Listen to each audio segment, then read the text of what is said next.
ایک بادشاہ کسی طوائف پر عاشق ہو گیا اور اس سے شادی کر لی۔ طوائف بہت خوبصورت تھی۔ بادشاہ کی کوشش تھی کہ یہ غلط کام چھوڑ کر اس نے نیکی کی ہے، مگر جوں جوں دن گزرتا گیا وہ بیمار ہوتی گئی۔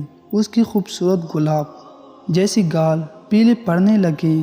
بادشاہ نے پوری ملک سے طبیب منگوائے اور انہوں نے اپنا سارا ہنر آزما لیا، کوئی دوا نہ چھوڑی، مگر وہ دن بدن بیمار ہوتی گئی۔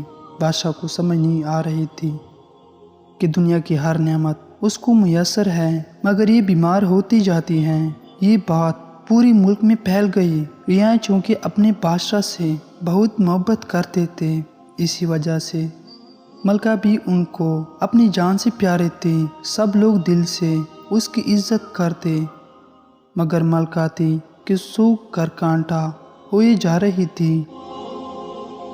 آخر اسی ملک میں ایک لوہار کا بیٹا بادشاہ کے پاس آیا اور کہا، اگر اجازت دیں تو میں ملکہ کا علاج کر سکتا ہوں، مگر میں جو پوچھوں آپ کو سچ بتانا ہوگا۔ بادشاہ نے کہا، ہاں پوچھو، کچھ بھی پوچھو، مگر ملکہ تندرست ہونی چاہیے۔ لوہار نے کہا، آپ خاطر جمع رکھیں، بس یہ بتائیں کہ ملکہ کو آپ کہاں سے لائے ہیں؟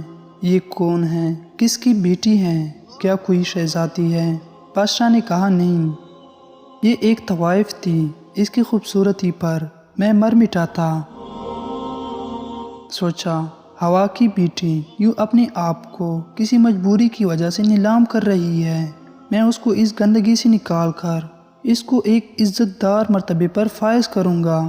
اسی لیے اس سے شادی کی۔ دنیا کی ہر آسائش دی، مگر پتہ نہیں کس کی نظر لگی ہے کہ یہ بیمار سی بیمار ہوتی جا رہی ہے۔ لوہار نے کہا، اگر جان کی امان پاؤں تو اس کا علاج ہے میرے پاس۔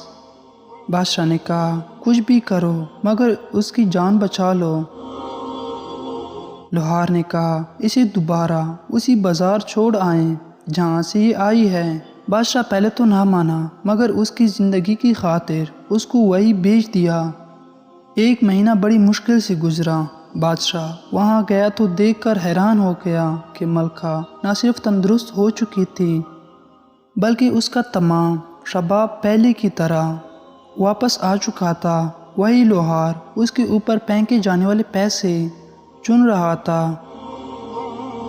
بادشاہ کو دیکھا تو پاس آیا اور عرض کی، حضور، جس کو در در پہ جا کر شہر شہر جا کر روٹی کھانے کی عادت ہو، وہ ایک جگہ قید ہو کر بیمار نہیں ہوگی تو کیا ہوگی؟ بادشاہ ساری بات سمجھ چکا تھا، وہی اس کو طلاق دے کر واپس چلا گیا۔